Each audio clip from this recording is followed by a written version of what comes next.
இனிய தமிழமுது நேயர்களே, அனைவருக்கும் எளிய காலை வணக்கம். நான் அலுவலகத்தில் பணிபுரிந்து கொண்டிருந்த பொழுது ஒரு நாள் எங்கள் பக்கத்து ஆலையில் மகாலட்சுமி கோவிலில் அர்ச்சகராக பணிபுரியும் ஒரு பெரியவர் எனது அலுவலகத்திற்கு வந்தார்.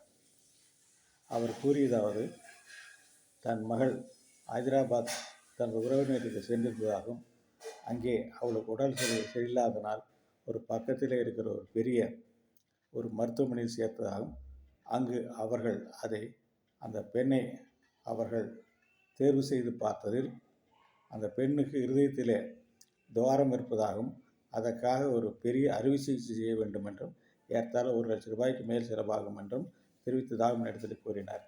மேலும் அவர் என்னிடத்திலிருந்து எங்கள் நிறுவனத்தில் ஏதாவது ஒரு தொகை வசூலித்து தருமாறு அவர்கள் மிகுந்த தாழ்மையுடன் கேட்டுக்கொண்டார். நானும் நிர்வாகத்தை அணுகினேன். அவர் பக்கத்தில் இருக்கிற எங்களுடைய சகோதர ஒரு கம்பெனியிலே இருக்கக்கூடிய அந்த மகாலட்சுமி கோவிலிலே பணிபுரிந்திருந்தால் அவர்களும் மனம் வந்து 25,000 பணம் கொடுத்தார்கள். நானும் அவரிடத்தில் உரிய ரசீதை பெற்றுக்கொண்டு அவர்களுக்கு அந்த நன்கொடையை கொடுத்தேன். ஏறத்தாழ ஒரு 15 நாட்களுக்கு மேலாக இருக்கும். அவர் ஒரு நாள் காலையிலே அலுவலகத்திற்கு வந்தார். உள்ளே நிறைய பேர் இருந்தார்கள். எனவே அவர்களை வெளியே உட்கார சொல்லிவிட்டு நான் உள்ளே வந்தவுடன் பேசி கொண்டிருந்தேன். ஏறத்தாழ 1/2 மணி நேரத்துக்கு மேலாகியது. நான் நினைத்தேன், மறுபடியும் பணம் கேட்டு தான் வந்திருக்கிறார், இதுதான் இவர்களுக்கு வேலையாகி போய்விட்டதெல்லாம் என்று நான் அவர் மீது கோபம் கொண்டு விட்டு இன்னும் சிறிது நேரம் காக்க வைத்து விட்டு உள்ளே அழைத்தேன். அவர் வந்தவுடன் என்ன கூறினார் என்றால், என்னுடைய சினமான முகத்தை பார்த்துவிட்டு, ஐயா ஒன்றுமில்லை, அந்த 25,000 பணத்தை திருப்பி கொடுப்பதற்காக வந்திருக்கிறேன் என்று சொன்னார்கள். எனக்கு ஆச்சரியமாக இருந்தது. நான் ஒன்று நினைக்க அது ஒன்று நினைத்ததாக ஆகிவிட்டது. என்ன காரணம் என்று கேட்டேன். ஐயா, என்னவென்று தெரியவில்லை, நானும் ஹைதராபாத் சென்றிருந்தேன். அந்த மருத்துவமனை அழைத்து என்ன நடந்தது தெரியவில்லை. அந்த துவாரம் அடைபட்டு போய்விட்டது. பெண் நன்றாக இருக்கிறாள், நல்ல சத்துள்ள ஆகாரத்தை கொடுங்கள் என்று என்னோடு அனுப்பி வைத்து விட்டார்கள் என்று சொன்னார்கள். மிகுந்த வியப்பாக இருந்தது. நீங்கள் என்ன நினைக்கிறீர்கள் என்று சொன்னேன். எனக்கு ஒன்றும் புரியவில்லையா, அந்த மருத்துவெல்லாம் ஏதோ மிராக்கள் நடந்து விட்டது என்று சொன்னார்கள். அதற்கு என்ன அர்த்தம் என்று கூட எனக்கு தெரியாது என்று சொன்னார்கள்.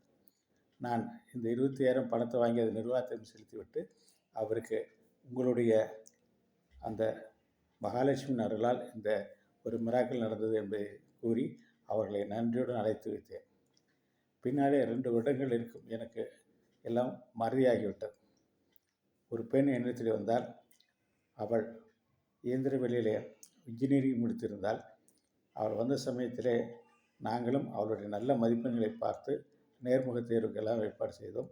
எல்லாம் முடித்துவிட்டு அவர்கள் அந்த மருத்துவ சான்றிதழையும் கொடுத்து விட்டு வந்தார். வந்தவுடனே என்னிடத்தில் சொன்னால், நான் நன்றாக படித்தேன் ஐயா, நீங்களும் நன்றாக எனக்கு உதவி செய்தீர்கள், மிக்க நன்றி என்றேன். நான் சொன்னேன், இதிலே நான் சொல்வதற்கு நன்றாக படித்தாய், நல்ல முறையிலே நீ அந்த மெடிக்கல் சர்டிஃபிகேட் வாங்கி கொடுத்தாய், எனவே உனக்கு தேர்வு கிடைத்தது, இதில் என்ன நான் செய்வதற்கு என்ன இருக்கிறது என்று கேட்டேன். ஐயா, இல்லை ஐயா, ஒரு 2 வருடத்துக்கு முன்பு எனக்கு ஹைதராபாத் உறவினர்கள் சென்றிருந்த பொழுது இருதயத்திலே துவாரம் ஏற்பட்டது என்று அவர்கள் மருத்துவர்கள் கூறியதும் எனக்கு செலவிற்கு என்ன செய்வது என்று தெரியவில்லை. அப்பா உங்களை அணுகியது, நீங்கள் 25,000 வாங்கி கொடுத்தீர்கள் என்று சொல்லி நன்றி கூறினார். எனக்கு தூக்கி வாரிப்பட்டது. இருதயத்திலே ஒரு துவாரத்தோடு வந்திருக்கிறவள் ஒரு நன்றாக இருக்க முடியுமா? சரியாக நம்முடைய மருத்துவர் அதையெல்லாம் சரிபார்த்தாரா என்று எனக்கு சந்தேகம் ஏற்பட்டு உடனே எங்களுடைய மருத்துவமனை அந்த மருத்துவரை அணுகி கேட்டேன். இல்லையா, நாங்களும் எல்லாம் எக்ஸ்ரே முறையெல்லாம் எடுத்து பார்த்து விட்டோம், அந்த பெண் நன்றாக இருக்கிறாள், ஆனால் அவள் சொல்லுகிற அந்த சரித்திரத்தை பார்த்தால் எப்படி இது நடந்தது என்று தெரியவில்லையா என்று என்னிடத்திலே சொன்னார்கள். நான் உடனே அந்த பெண்ணை அழைத்து நல்ல முறையிலே அவளுக்கு நல்ல வாழ்த்துக்களை சொல்லி, இது உங்கள் அப்பா செய்த அந்த ஒரு நல்ல சர்வீஸின் காரணமாக கிடைத்திருக்கிறது, அந்த மகாலட்சுமியின் அருள் பரிபூர்ணம் உனக்கு, நன்றாக நீ பணிபுரி, நல்லா மேலே வருவாய் என்று சொன்னேன்.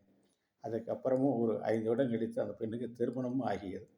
எனவே திருமணத்துக்கு சென்று வாழ்த்து விட்டு வந்தோம்.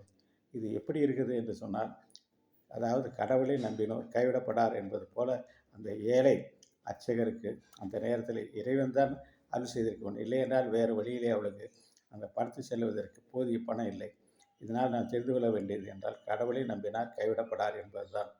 எனவே இந்த நல்ல நேரத்தில் இப்படிப்பட்ட ஒரு பக்திகளுக்கும் ஆண்டவன் அருள்வான் என்பதை சொல்லி நாமும் அந்த இறைவன் மீது நன்றியோடு இருப்போம் என்று சொல்லி இந்த நிகழ்ச்சி இந்த அளவு நிறைவு செய்கிறேன். நன்றி, வணக்கம்.